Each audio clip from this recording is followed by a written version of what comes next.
या अभंगातून तुकोबाराय वर्णन करतात की संतांची संगत जीवन जगत असताना झालीच पाहिजे, व्हायलाच पाहिजे. कुठेतरी जीवनामध्ये बदल व्हायला पाहिजे. आपण संसार रोज करतो पुरुष मंडळ, पण आपल्याला सुख आहे का हो?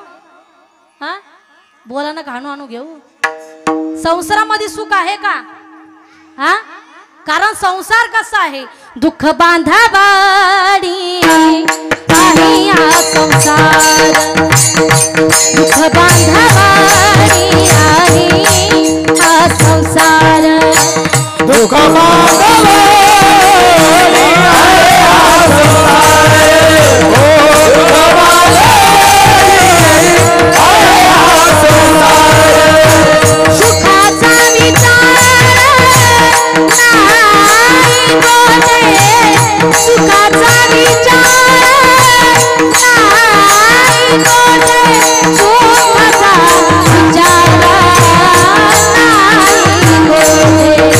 दुःख बांधावाडी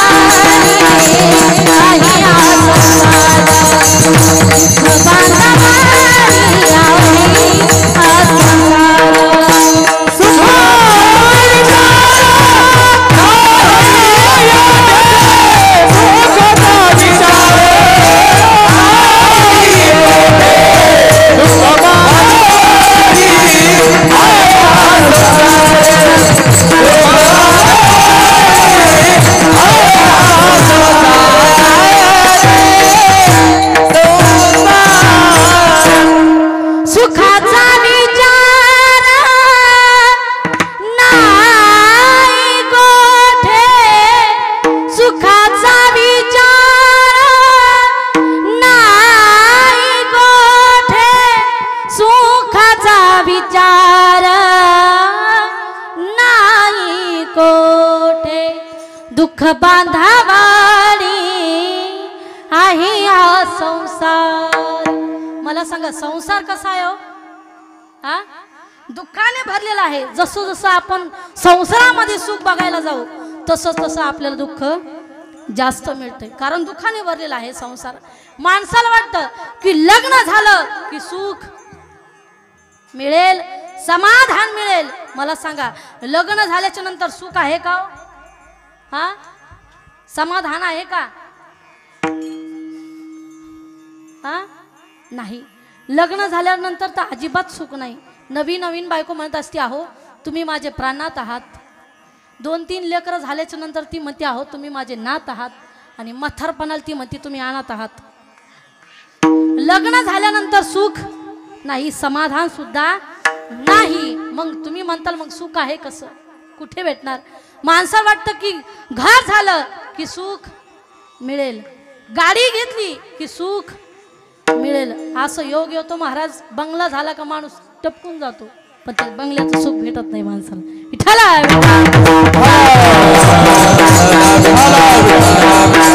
पुरुष मंडळ आहे का? मुलगा झाल्यानंतर सुख आहे का? समाधान आहे का? नाही. मुलगा झाल्याच्या नंतर मला सांगा आपण काय करतो? हा मुलगा झाल्याबरोबर काय करतो आपण? आपल्याला पेढे वाटतो का? इकडे इकडे इकडे इकडे इकडे इकडे इकडे अरे इकडे ना बाळा, इकडे. मी काही म्हणत नाही तुला. इकडे इकडे इकडे चल चल चल चल चल. काय नाव आहे तुझं? इकडे इकडे इकडे चल. अरे चल ना तू इकडे चल चल तू चल चल. विठ्ठला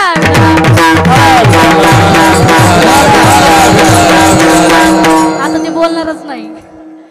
मला सांगा पुरुष मंडळी, मुलगा झाल्याच्या नंतर सुख आहे का? हा आपल्याला कळालं, बातमी कळाली मुलगा झाला, आपण पळत दुकानामध्ये जातो, पेढ्याचा बॉक्स आणतो, सगळ्या गावाला पेढे वाटतो. पेढे घ्या, मुलगा झाला, पेढे घ्या, मुलगा झाला, सगळ्या गावाला पेढे वाटतो आपण. बरोबर का नाही? मला सांगा त्याच मुलाने जर म्हातारपणाला कमरात लाद घालून जर घराच्या बाहेर काढलं तर आपण म्हणतो का पेढे घ्या? मुलांनी मारलं पेढे घ्या म्हणतो का? नाही. मग सुख समाधान संसारामध्ये नाहीये. मग म्हणून तुकोबाराय म्हणतात की सुख पाहिजे असेल, समाधान पाहिजे असेल ना, संसार रोज करतो, पण कुठेतरी जीवनामध्ये बदल व्हायला पाहिजे. संतांची संगत घडलीच पाहिजे. विठ्ठला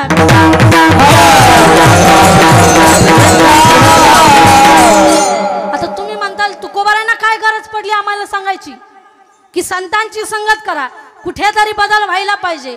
त्याचं कारण असं आहे की संतांचं जीवन, तुकोबारांचं जीवन हे स्वार्थी नाहीये, तर तुकोबारांचं जीवन हे परार्थी आहे, परार्थी. संतांचं जीवन फक्त या जगाच्या कल्याणाकरता आहे. संतांचं जीवन स्वार्थी आणि परार्थ याबद्दल तुम्हाला मला सांगायचंय. एक वर्ग असा आहे की जो स्वार्थही साधत नाही आणि परार्थही साधत नाही. दुसरा वर्ग असा आहे की जो स्वार्थही साधतो आणि परार्थही साधतो. पहिला वर्ग आपल्याला बघायचा आहे पुरुष मंडळ, लक्ष देऊन ऐका. स्वार्थही साधत नाही आणि परार्थही साधत नाही, स्वतःचंही कल्याण करून घेत नाही आणि दुसऱ्याचं कल्याण झालेलं, चांगलं झालेलं सहन होत नाही. महिला मंडळ लक्ष देऊन ऐका. पावसाळ्याच्या दिवसामध्ये लक्ष देऊन ऐका बरं का, पावसाळ्याच्या दिवसामध्ये जर आपल्या घरातील लाईट गेली तर लाईट गेल्याबरोबर आपण काय करतो बरं? हा हो बचत गट, काय करतो आपण? दिवा लावतो, बरोबर का नाही? हा, दिव्याच्या भोवती ऐका महिला मंडळ, दिवा लावल्याच्या नंतर एक पतंग नावाचा किडा त्या ठिकाणी गुणगुण करत असतो. तो किडा पाहिलाय का तुम्ही? हा, तो किडा काय करतो बरं? त्या दिव्यावरती झडाप घालतो, किडाही मरण पावतो, आपल्या करताही अंधकार करून जातो. म्हणजे स्वतःचंही कल्याण करून घेत नाही, दुसऱ्याचं कल्याण झालेलं, चांगलं झालेलं त्यांना सहन होत नाही. स्वार्थही नाही आणि परार्थही नाही. ऐका, एका गावामध्ये दोन भाऊ राहत होते. सख्खे भाऊ होते पण पक्के वैरी होते. काय? सख्खे भाऊ होते पण पक्के वैरी होते. एकामेकांचं चांगलं झालेलं त्यांना अजिबात सहन होत नव्हतं. ऐका, दोघ जणही भाऊ भगवान शंकराची आराधना करू लागले, भक्ती करू लागले, पूजा करू लागलेले आहे. कर्पूरगारं करुणावतारं संसारसारं भुजगेन्द्रहारं सदा वसन्तं हृदयारविन्दे भवं भवामि सहितं नमामि. हर हर शंभो शंभो शिव महादेवा, शंभो शंभो शिव महादेवा, शंभो. दोघा जणही भाऊ भगवान शंकराची आराधना करू लागले, भक्ती करू लागले. भगवान शंकर प्रसन्न झाले. प्रसन्न झाल्याबरोबर भगवान शंकर जो मोठा भाऊ होता त्याच्याकडे गेले. स्वार्थ आणि परार्थ बद्दल तुम्हाला सांगायचंय. ऐका, जो मोठा होता घरातला त्या मोठ्याकडे भगवान शंकर गेले. माग म्हणे, काय मागायचं? तो मोठा म्हणू लागला, देवा माझी एक प्रार्थना आहे म्हणे, माझी एक मागणी तुमच्याकडे, की माझा छोटा भाऊ सुद्धा तुमची आराधना करतोय, तुमची भक्ती करतोय. त्यांनी जर तुम्हाला एक वस्तू मागितली की ती मला डबल मिळाली पाहिजे, कमी पडायला नको. दोन वस्तू मिळाल्या पाहिजे. भगवान शंकर म्हणाले, ठीक आहे तथास्तु. वरदान दिलं. भगवान शंकर जो छोटा होता त्याच्याकडे गेले. माग म्हणे, काय मागायचं? छोटा फार हुशार होता, देवा मला एक बंगला द्या. म्हणजे मोठ्याला किती द्यावा लागले? दोन बंगले द्यावा लागले. कारण मोठ्या भावाची मागणीच काय होती? छोट्याला एक वस्तू दिली की ती मला डबल मिळाली पाहिजे, कमी पडायला नको. पुन्हा भगवान शंकर छोट्याकडे गेले. माग काय मागायचं? काही नको देवा, मला 1 एकर जमीन द्या. म्हणजे मोठ्याला किती द्यावं लागले? 2 एकर जमीन द्यावं लागली. पोरांनो तुम्ही जास्त ओरडू नका, नाही तर मी माझ्या बरोबर घेऊन जाईल, तुम्हाला संस्था आहे आमची. ऐका, पुन्हा भगवान शंकर छोट्याकडे आले. माग काय मागायचं? काही नको देवा, मला एक पत्नी द्या, मला एक बायको द्या. आता मोठ्याला किती द्यावा लागल्या? त्या काळात भेटत पण होत्या, आता होंडे देऊन सुद्धा मुली भेटत नाही. मुलीचं फार अवघड झालं महाराज, फार अवघड झालं. लोक पण एवढे हुशार निघाले, मुलीवाल्यांचे लईच हुशार झाले महाराज. किती हुशार झाले सांगू का? अशा घरामध्ये मुलगी देतात का तिला कुठलाच त्रास नाही झाला पाहिजे, काहीच त्रास नाही झाला पाहिजे. एका ठिकाणी कीर्तना करता गेले. मला तो व्यक्ती म्हणू लागला, ताई चला आपल्या घरी चहा घेण्याकरता. मला ठीक आहे चला. घरी गेल्याच्या नंतर तो व्यक्ती मला सांगू लागले, ताई आपल्याला एकच मुलगी म्हणे. एवढा कल्याण झालं त्या मुलीचं, एवढा कल्याण झालं. म्हणलं किती कल्याण झालं सांग बाबा. तो म्हणे, ताई आमच्या मुलीचं एवढं कल्याण झालं, तिला सासरा सुद्धा एवढं कल्याण झालं, तिला सासू सुद्धा नाही, तिला देर सुद्धा, तिला भाया सुद्धा, तिला ननंद सुद्धा, मला वाटलं म्हणतो पण तिला नवरा सुद्धा. म्हणजे अशा घरामध्ये मुलगी देतात. दोनच तोंड आणि रोज खिचडी बोंड. अशा घरात मुलगी देतात महाराज. मुलीचं लय अवघड झालं महाराज, खूप अवघड झालं. एखाद्या लग्नामध्ये ऐका बरं का, एखाद्या लग्नामध्ये बिगर लग्नावाल्या मुलीकडचे पण यावं आणि बिगर लग्नावाल्या मुलाकडचे पण त्या लग्नामध्ये यावं, त्या कार्याला यावं. मुलाकडच्याने जर मुलीकडच्या राम राम घातला ना, ते स्वयं राम राम सुद्धा नाही घालत मुलीकडचे. ते म्हणते तू राम राम तिकडच राहू दे, आम्हाला यंदा करायचंच नाही. एवढं अवघड झालंय. विठाला विठाला.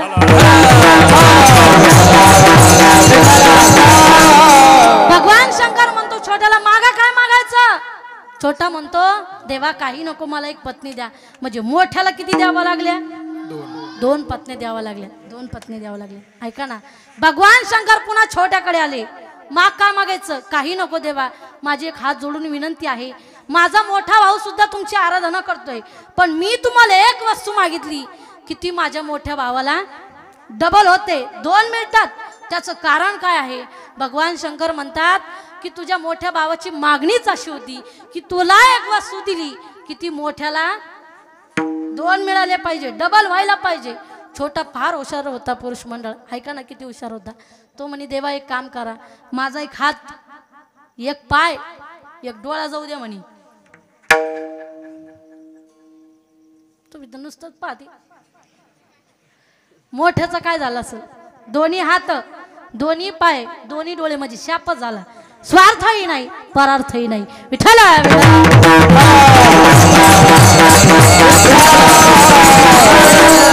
म्हणून या जगामध्ये लोकांना कुणाचं चांगलं झालं तर सहन होत नाही. म्हणून मला सांगायचं जगाला, भला किसी का कर न सको बुरा किसी का मत करना. भला किसी का कर न सको बुरा किसी का मत करना. दुश्मन बन सकते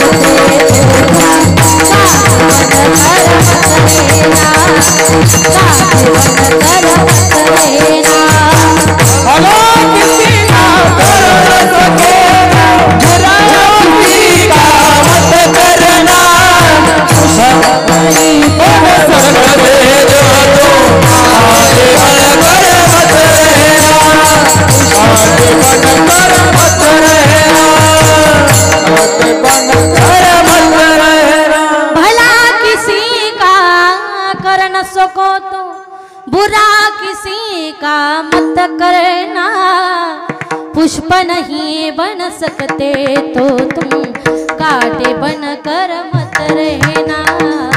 कांटे बन कर मत रहना.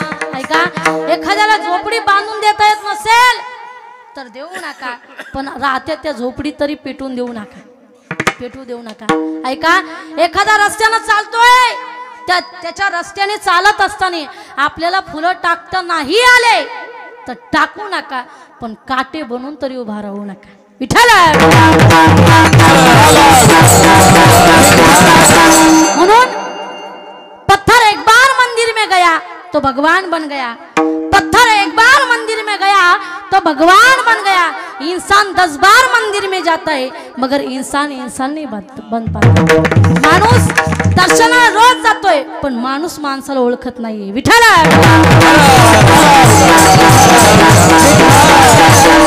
म्हणून स्वार्थही साधत नाही, परार्थही साधत नाही. दुसरा वर्ग आपल्याला बघायचा आहे की जो स्वार्थही साधतो आणि परार्थही साधतो. ऐका, सूर्य उगम पावतो, त्याच्यामध्ये स्वार्थ आहे, त्याचं काम आहे उगवणं.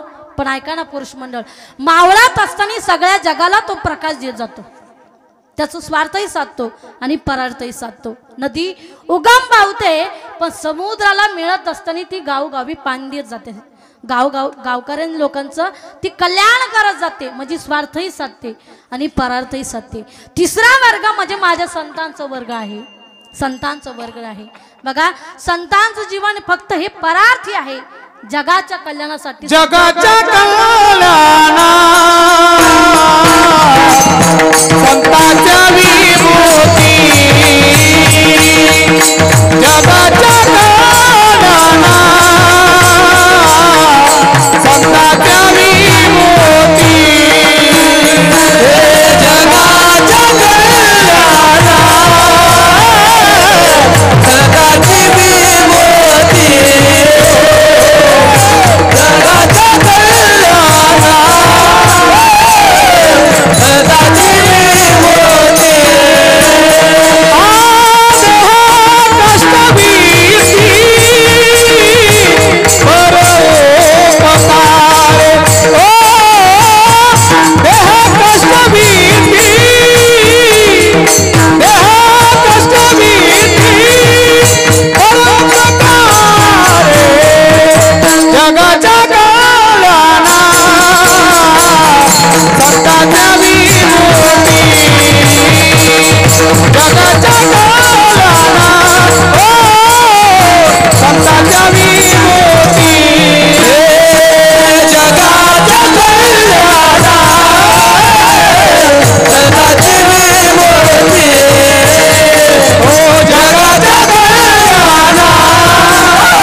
विभूती. संतांचं जीवन फक्त या जगाकरता आहे, जगाकरता आहे. म्हणून वारंवार तुकोबाला म्हणतात की सुख समाधान संसारामध्ये मिळणार नाही, म्हणून काय करा, संताची संगत करा. अभंगाच्या प्रथम चरण. संत समगामी एकाती पारी, संत समगामी